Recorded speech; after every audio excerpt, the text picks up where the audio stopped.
The views and opinions expressed on Unlock Your Wealth Radio are those of the host, guests, and callers only and are not necessarily the views of Unlock Your Wealth Radio, Heather Wagenhals, or Success Publishing International. Worried about retirement? Want to travel the world or just be around to watch your kids grow up, but you can't because you're drowning in debt?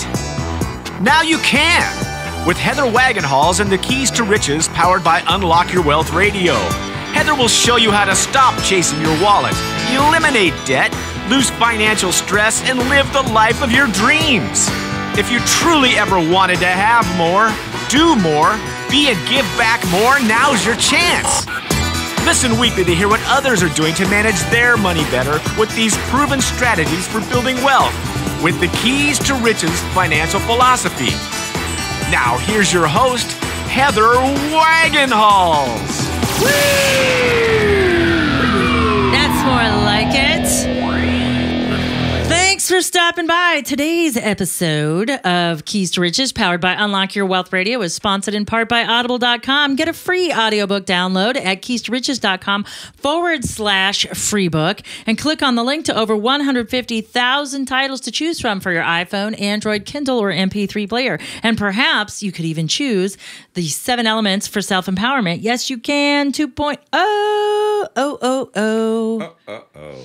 I'm Heather Wagenhals, flanked by the maestro of moolah, Michael Terry. Hey, folks. And we are here to help you get your money mind right on today's episode with the Keys to Riches financial philosophy. Miguel? Yes? What is this week's key? Forget the perfection principle. That you almost forgot the key. Yeah, how about that? I didn't have to look it up my cheat sheet or anything. Yay! I'm so proud of you. Yes. So we are now at our 11th. No, you're not. I am proud of you. Oh, that's good. Okay. I might even pay you this week. You're thinking to yourself, oh, geez, it's about freaking time that you... Well, you know, everybody has a learning curve, 2.5 years, but that's okay. My problem is I don't have a lot of money problems, so I don't have to study these things quite as much. Yes. And it's not that I have a lot of money, it's just that I think I know how to manage it at this point in my life, which is good. Yes. But you said you've learned things, so that means that there's always room for improvement. I have learned things. Yeah. Learned a lot. So we have our 11th key today. We also have our moolah word, or it's an actual phrase, and it's more than 2 words. So our moolah phrase is cash flow related, like it was. We were we were in accounts payable on the Unlock Your Wealth radio show. Right. And by the way, this week's Unlock Your Wealth radio show is fantabulous because we talk about how to buy absolutely anything without overspending. And it's a great little strategy. And I actually give you an example of how I deployed it most recently with a rice cooker. And so that's the hook for you to tune in at unlockyourwealthradio.com or iTunes or Libsyn, wherever. Make sure that you grab our show if you want to learn how to deploy strategies. Yes, because emotion was getting the better of me, and I was looking forward to and getting all excited and salivating over this rice cooker, and it actually wasn't the right thing for me to be buying. So we've got a really neat buying strategy to help you elicit what's appropriate for you and your finances. So you can tune in at unlockyourwealthradio.com for that. And our money drama today is self-sabotage. Oh, boy. You know, and so it's a big one. Yes, and the constant flagellation that we give ourselves as a result of lack of forgiveness plays right into this week's key very nicely. Cool. So that's what we have in store for you on today's show. I'm so excited. So let's talk cash flow, or I should say, let's talk moolah word of the day. And our moolah word of the day is cash flows from operating activities. So it's an accounting of funds related to the company's operations, reported on a cash flow statement of a company's annual report. So this is money going in and out. So if you think about it, and what does that have to do with me and my personal finances? Well, everything, because in order for your life to run, you have to maintain certain things. I mean, and this isn't like movies and stuff. This is home and home repairs. This is car and car maintenance. This is food, because you have to be maintained sort of by like eating. So this is also visiting doctors and things like this. So you technically have cash flows from operational activities too on the home front. So we have to think in terms of like that. And the better that we can adopt a business accounting philosophy for our personal finances, the better off we'll be, because it plays into key 5. Take emotion out of the picture. And I'm even thinking about changing that key name to take engagement out of the picture, because it's not just emotional, it's biological, because the biological starts first. If we think about our 3 amigos and how we get catapulted into a particular direction. And then once the memory has been recalled, we experience the emotion. We don't experience the emotion first. We experience the biological trapping of the event. And then we experience the memory. And then we experience the feelings associated with the event. Good point. So, and then it can be logical, assuming that all of those are kind of moderate and we're not being catapulted in any particular direction. So, and when I talk about this, we either are moving away from pain or towards pleasure. And so if you tune into my show on Unlock Your Wealth Radio and you listen to what we did with the buying strategy, you'll see what I mean, because I was getting very catapulted towards an incredible expenditure that I didn't have to make, so I saved $150. That's $150. I know, it's to do something else with. Yeah. So that's the beauty of that. So as we continue the definition here, this figure of cash flows from operating activities is calculated by adjusting net income to reflect depreciation expenses, deferred taxes, accounts payable, accounts receivable, and any extraordinary items. It shows how much money the company received from its actual business operations. So this would be your job. And any like interest income from investments. So this would be actual business operations. It does not include cash received. Oh, wait a minute. I made a mistake. So this is productivity, personal productivity that we're talking about this. So actual business operations. So from your main livelihood. Okay, because the cash flow from operating activities does not include cash received from other sources, such as investments. I was reading it wrong. Even though I had my glasses on, I wasn't paying attention. I was reading. Like, oops, what am I doing? And then I thought about it. And I'm like, wait a minute, that's not right. I know better. So from your actual blood, sweat, and tears, this is the income that we're talking about, that we generate from the hard work that we do. Does it cover all of our expenses? Okay. And that's the question that it gets answered when we solve this equation of what comes in from our actual blood, sweat, and tears and what goes out in operational expenses. So again, that's your living. So in a business, that would be the office. So that would be your residence. That would be, again, food costs, maintenance costs for the residents, transportation costs, whether it's a car or bus or however you travel, and any healthcare related stuff. So that's all wrapped up if you want to translate it down to your personal finances. And the more we can distance ourselves and the more that we could put these clinical whitewash terms on them, think of political correctness, because we don't want to inflame or incense other people. Right. So we whitewash things. So we don't say illegal immigrants anymore. We say undocumented workers. Yeah. Because we're trying to be sensitive. But what we're doing is we're just desensitizing it, because they know, the political pundits know that that's a hot button for you and you're going to vote a certain way. So that's why they've whitewashed it and desensitized it to that more clinical term. So all of those things that they're doing to manipulate you, you can do to yourself to manipulate your own responses. I mean, they're onto something there. They sure are. By desensitizing that stigma. So that's what we need to do. Anytime we can desensitize ourselves to expenditures, especially frivolous expenditures, the better off we are. So we have to think in those kind of terms. So that's it for today's moolah phrase of the day. Now let's get talking about this week's key. So for those of you who are joining us for the first time, welcome to the Keys to Riches, powered by Unlock Your Wealth Radio. The Keys to Riches is a financial philosophy that teaches you how to think like the rich and be in control of your own money. It also gives you specific techniques to create or fix your credit, eliminate debt, save and invest, building wealth while transforming your current financial habits into healthy money management skills. I'm waiting for you to get that part memorized. Yeah. Yeah.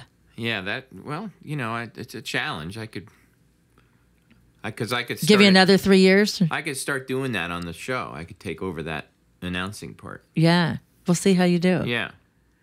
Sort of be the Don Pardo. There you go. Of your show.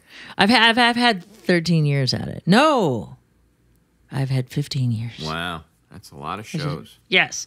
I've had 15 years at it, so I've got some, and it's evolved over time too. Like, so certain words have dropped out, new words have popped up in there. Yeah. So it's a work in progress. It's well spoken. Yay!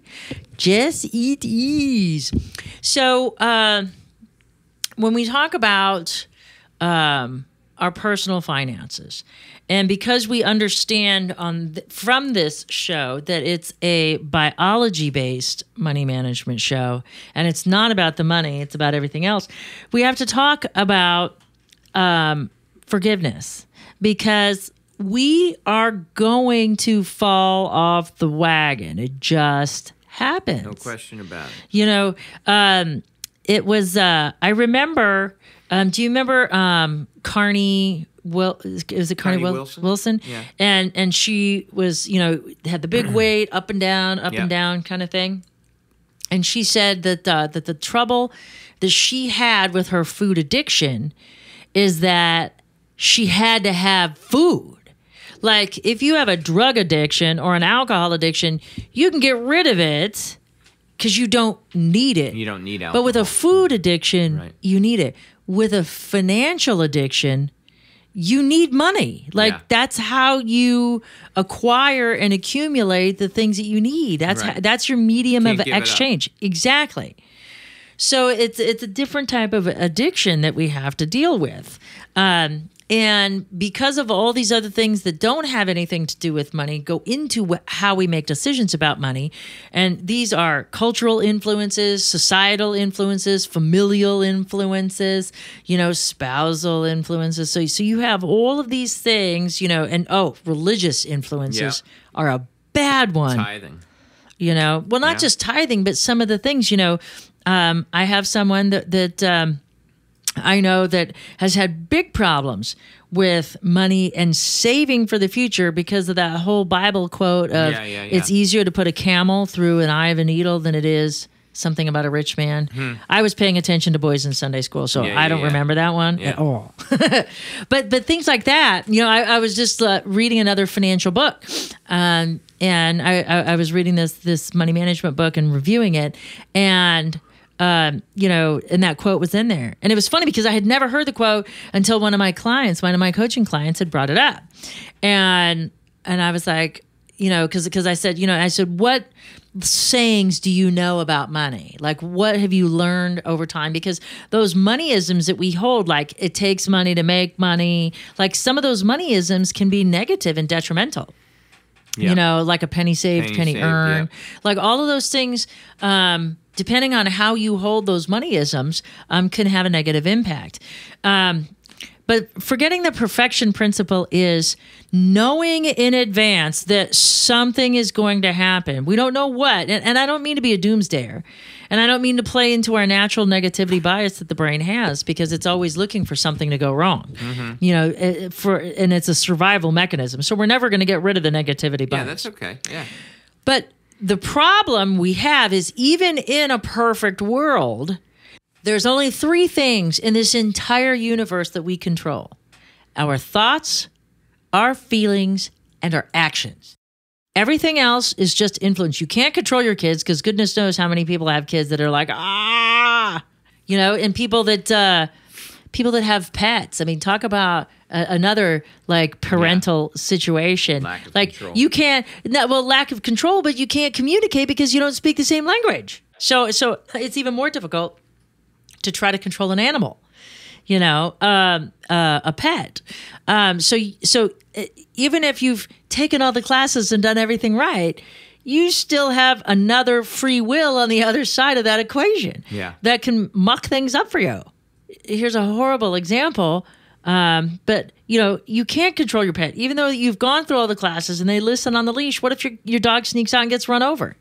And now you got to pay to have an emergency room and broken arm. So you were plugging along with your financial plan, but now all of a sudden, $1,500 later, after you get your animal put back together. And that had nothing to do with the best laid intentions, but now you've messed up your finances and now you're feeling bad. And that's why it's important that we not worry about knocking every step out of the ballpark. And I think that we get hung up on that. Number one, it's unrealistic. Because even in a perfect world, again, there are factors beyond our control that will affect things. Let's say the guy that you're working for is a crook.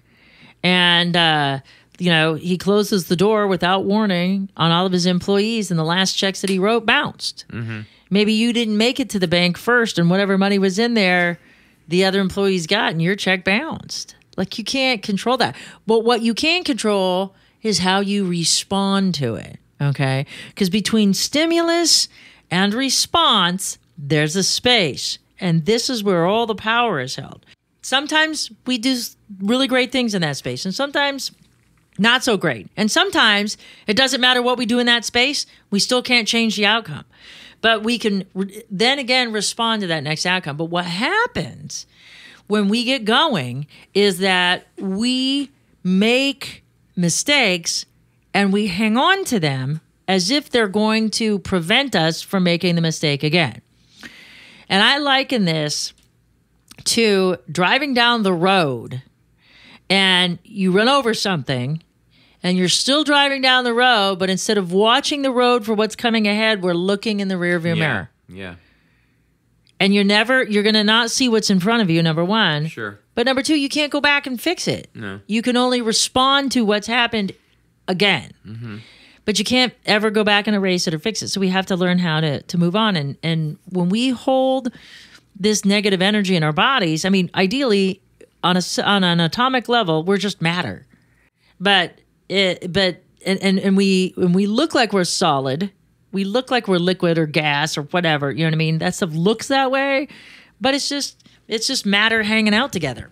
Yeah. And so when we do this, it creates dis-ease in the body when we hold these mistakes in, because when we hold them in, we don't just hold the mistake. We hold the emotion and we self-flagellate because we think that by hanging on to that pain, it's going to help us.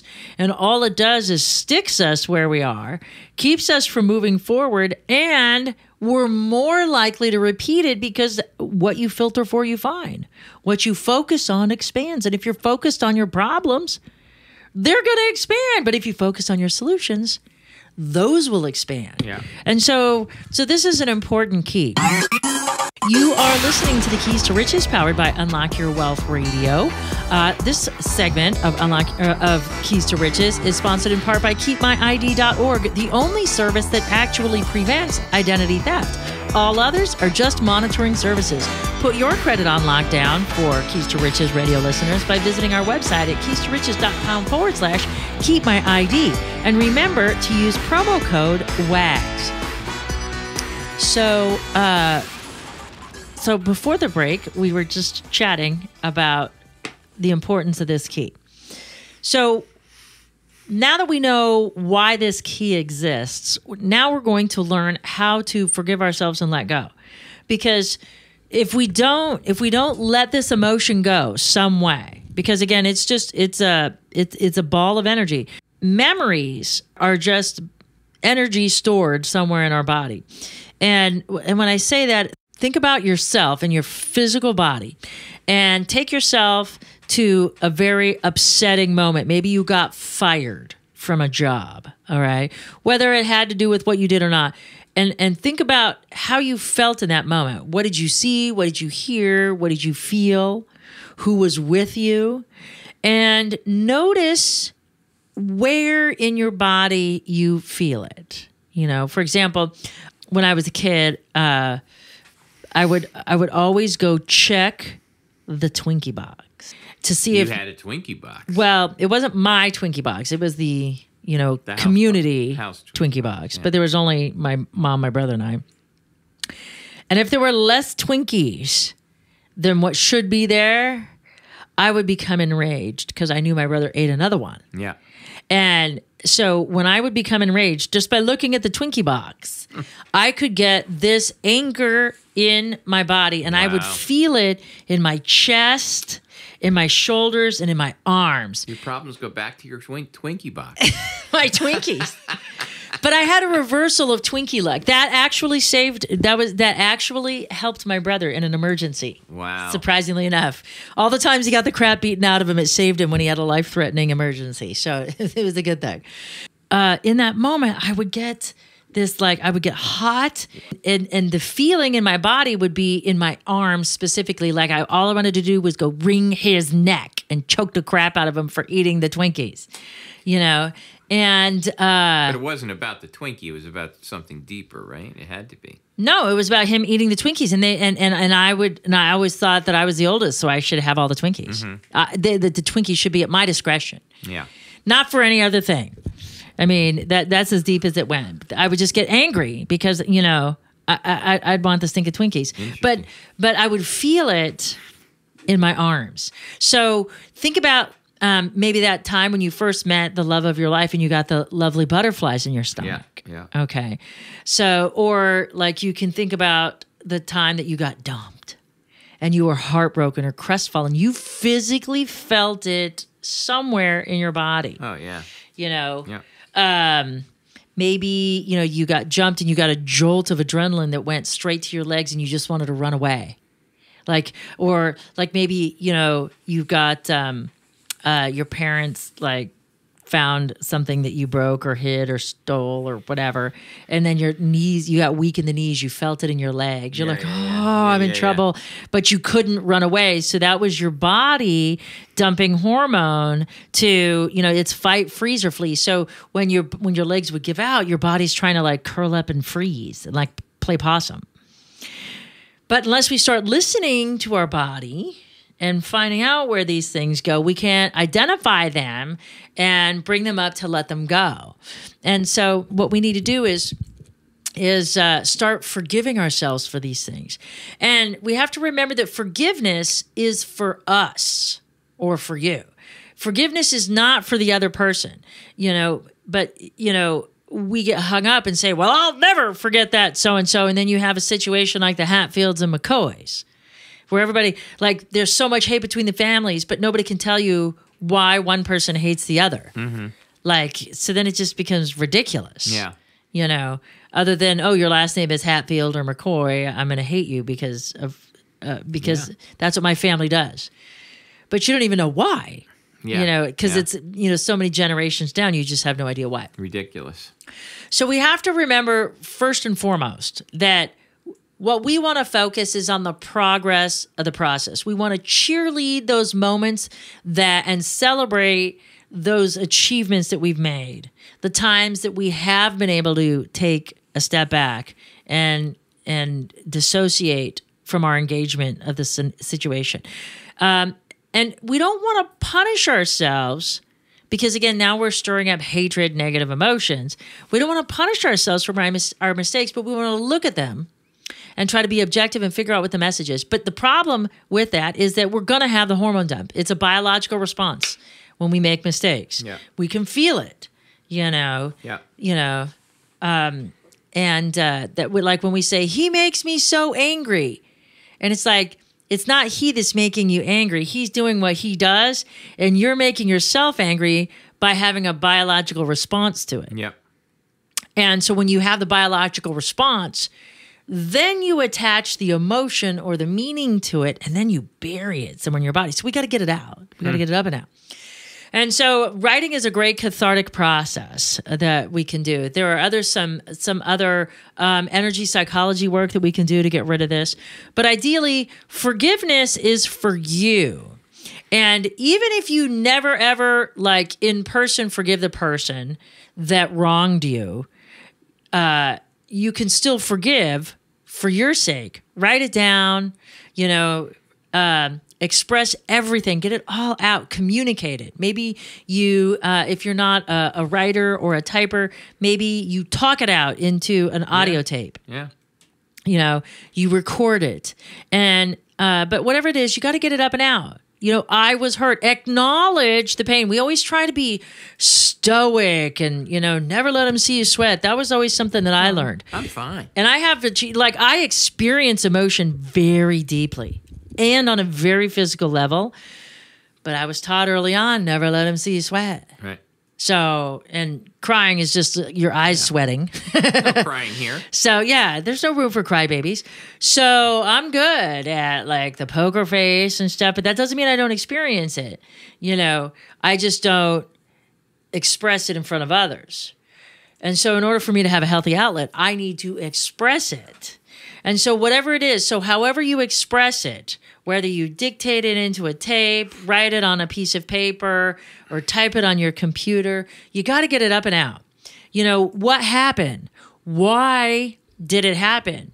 Why did I respond this way? If somebody else wronged you, try maybe create your own level of understanding. Try to see it from their side of the perspective as to why they did what they did, so you know how to see where your responses may have been ineffective. Because you got to if you're thinking about picking a bunch of grapes, you got to pull all of the little grapes, and soon enough, you'll pull on one grape that'll pull the rest of them down. So you got to figure out what all the little things are that make you hold on to this and get them up and out. And so just keep saying, keep expressing it. Then, especially when we're mad at ourselves, we've got to find in ourselves the space to say, okay, this is what happened. This is why it happened. And this is what I'm going to do to fix it. Okay? Because ideally we don't want to leave things undone. So this is what I'm going to do to fix it.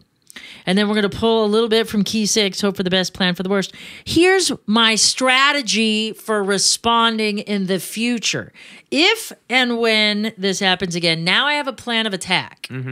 Okay, so I am going to manage my emotions differently. If it's an apology, here's I'm truly sorry. I regret this happened. Here's what happened from my perspective. Here's how I responded. Here's how I feel it was ineffective or inappropriate or whatever it might be. And here's my promise for the future. So you've got to process it completely, because just getting it up and out, going to the gym and doing a few rounds on the speed bag or the heavy bag doesn't get it out. It doesn't resolve it. It gets it up and it gets you expressing it. But now you're left in this hostile, agitated state. We've got to come back down. So how do we do that? Because we have to let go of the emotion. We have to process it. Drink water, move around, get it out. Major muscle groups, a couple of deep knee bends, toe touches, whatever you got to do. Yeah. Then make the logical plan for the future, and then feel good about it. Put a lot of healthy energy. Smile. Warm yourself. Embrace it. And even if you never communicate your apology or forgiveness to someone else, it doesn't matter. Yeah. Because you've worked it through. So now your body should feel lighter, elated, maybe tingly. You might even feel lightheaded after you do this process, but you got to get it up and out and then deal with it. Yeah. So because you've got to get that second piece. Here's going forward how I'm going to respond differently. So the next time I see the red dress in the window, or that fishing pole with the 9 different tackle boxes, things that go with it, how do we take the engagement out of the picture so we can be effective? So the only way to do that is if we have a plan that we practice. Remember, we got to go back to key 6 and we got to practice it. And then and only then can we move forward.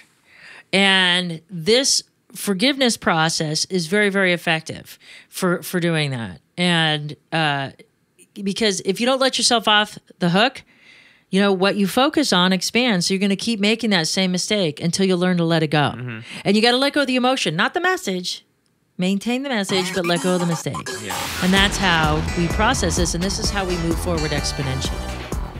So for this week's key statement, key affirmation, and key action item, please visit the website at keys2riches.com. And for more in-depth interviews with money experts, visit our sister site at unlockyourwealthradio.com, where you go to get your money mind right so your wealth and happiness will follow.